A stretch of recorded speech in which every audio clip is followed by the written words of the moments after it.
Hello বন্ধুরা, আমি RJ. আপনারা দেখছেন আরজে টিউটোরিয়াল চ্যানেল। তো বন্ধুরা, আপনারা যদি 2020-21 শিক্ষাবর্ষের WBMDFC স্কলারশিপের জন্য অ্যাপ্লাই করে থাকেন এবং আপনার ব্যাঙ্ক অ্যাকাউন্টে এখনও টাকা ঢুকছে না বা আপনি এখনও স্কলারশিপের টাকা পাননি, সেক্ষেত্রে আপনার যে স্কলারশিপ ফর্ম ফিল আপ করেছিলেন তাতে কিন্তু আপনার ব্যাঙ্ক অ্যাকাউন্ট ইনভ্যালিড নেই। তো যদি ব্যাঙ্ক অ্যাকাউন্ট ইনভ্যালিড থাকে তাহলে কিন্তু আপনি আপনার স্কলারশিপের টাকা পাবেন নেই। তো বন্ধুরা, আজকে আমরা ভিডিওতে আলোচনা করব যে আপনার যদি ব্যাঙ্ক অ্যাকাউন্ট ইনভ্যালিড থাকে, ইনভ্যালিড ব্যাঙ্ক অ্যাকাউন্ট কীভাবে ঠিক করবেন বা আবার অনলাইনে কীভাবে ব্যাঙ্ক অ্যাকাউন্ট নতুন করে আপলোড করতে পারেন। যদি আপনারা আমার এই চ্যানেলে নতুন হয়ে থাকেন, অবশ্যই চ্যানেলটিকে সাবস্ক্রাইব করবেন এবং পাশে থাকা বেল আইকনটি ক্লিক করে নোটিফিকেশান অন করে দেবেন, যাতে পরবর্তী ভিডিওগুলো আপনার কাছে সহজেই পৌঁছে যায়। তো বন্ধুরা, দেরি না করে যাওয়া যাক ভিডিওতে কীভাবে ইনভ্যালিড ব্যাঙ্ক অ্যাকাউন্ট আপলোড করতে হবে।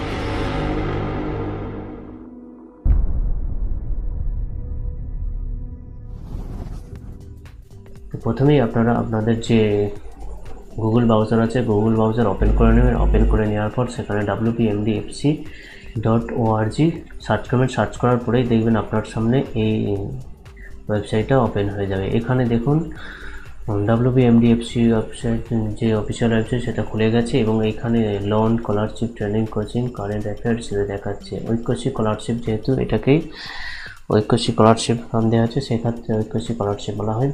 তো এখানে দেখুন ঐক্যশ্রী স্টেট স্কলারশিপ, এখানে ক্লিক করবেন।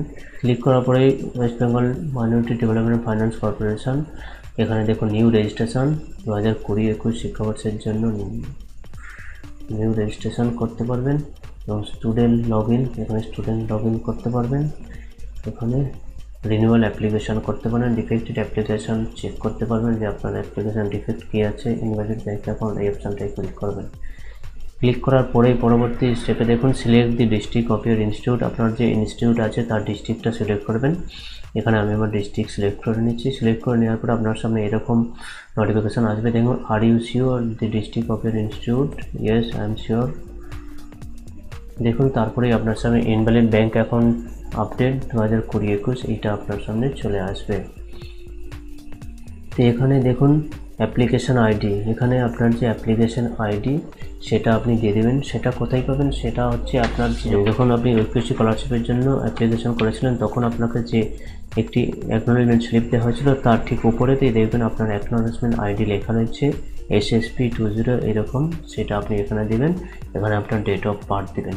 যদি আপনার কাছে অ্যাপ্লিকেশান আইডি না থাকে, তাহলে যদি আপনার মোবাইল নাম্বার থাকে, যে মোবাইল নাম্বারটা আপনি অ্যাপ্লিকেশান করার সময় দিয়েছেন, সেটা এখানে ইনপুট করে ডেট অফ বার্থ দিয়ে আপনি সাবমিট করতে পারবেন। তো চলুন, আমি এখানে আমার সেটা দিয়ে দিই এবং ডেট অফ বার্থ সিলেক্ট করে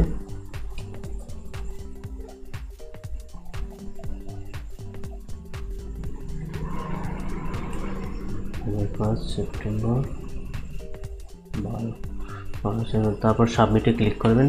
সাবমিটে ক্লিক করার পরেই আপনার সামনে দেখুন OTP verification, enter OTP here. আপনার যে মোবাইল নাম্বার তাতে একটা ওটিপি যাবে, সেই ওটিপিখানে এন্টার করবেন। এন্টার করার পর সাবমিট করবেন। সাবমিট করার পরে আপনার সামনে চলে আসবে ইনভ্যালিড ডাটা কারেকশান। এখানে দেখুন আপনার প্রিভিয়াস আইএফসি কোড সেটা দেওয়া রয়েছে, প্রিভিয়াস অ্যাকাউন্ট নাম্বার সেটাও আপনার এখানে দেওয়া থাকবে।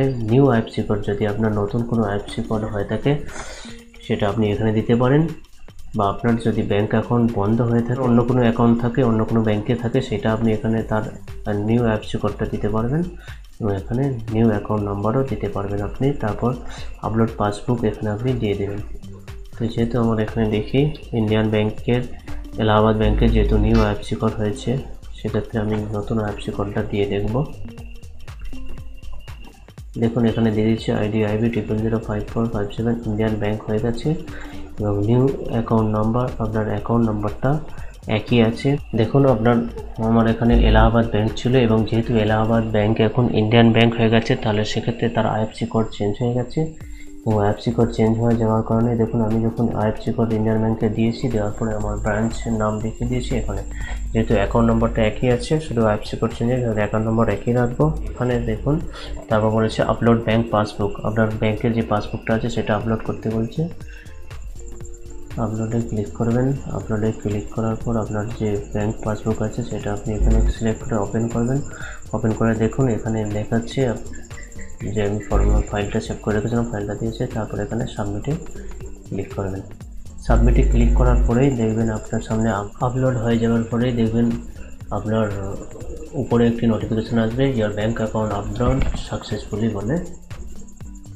দেখুন এখানে যখনই আপলোড সাকসেসফুল হয়ে গেছে তারপরে দেখাচ্ছি invalid data correction already updated হয়ে গেছে। দেখুন এখানে আমার ব্যাঙ্ক আপডেট যে পাসবুক সে আমি আপলোড করেছি সেটা এখানে শো হতে শুরু হয়ে গেছে এখানে। তো বন্ধুরা, এইভাবে কিন্তু আপনারা আপনাদের যে ইনভ্যালিড ডাটা কারেকশন সেটা করে নিতে পারেন, বা ইনভ্যালিড ব্যাঙ্ক অ্যাকাউন্ট যে সমস্যা সেটা আপনি কারেক্ট করে সেটাকে ঠিক করে নিতে পারেন। তো বন্ধুরা, যদি ভিডিওটি ভালো লাগে থাকে একটা লাইক করবেন, বন্ধুদের সাথে শেয়ার করবেন, আর চ্যানেলে নতুন হলে চ্যানেলটি সাবস্ক্রাইব করে পাশে থাকা বেল আইকনটি ক্লিক করে নোটিফিকেশন অন করে দেবেন, যাতে পরবর্তী সময় এরকম নতুন কোনো ভিডিও আপলোড করলে আপনার কাছে নোটিফিকেশন পৌঁছে যেতে পারে। আর ভিডিওটা কীরকম হয়েছে অবশ্যই কমেন্ট করে জানাবেন। তো দেখা হচ্ছে পরবর্তী ভিডিওয়, ভালো থাকবেন।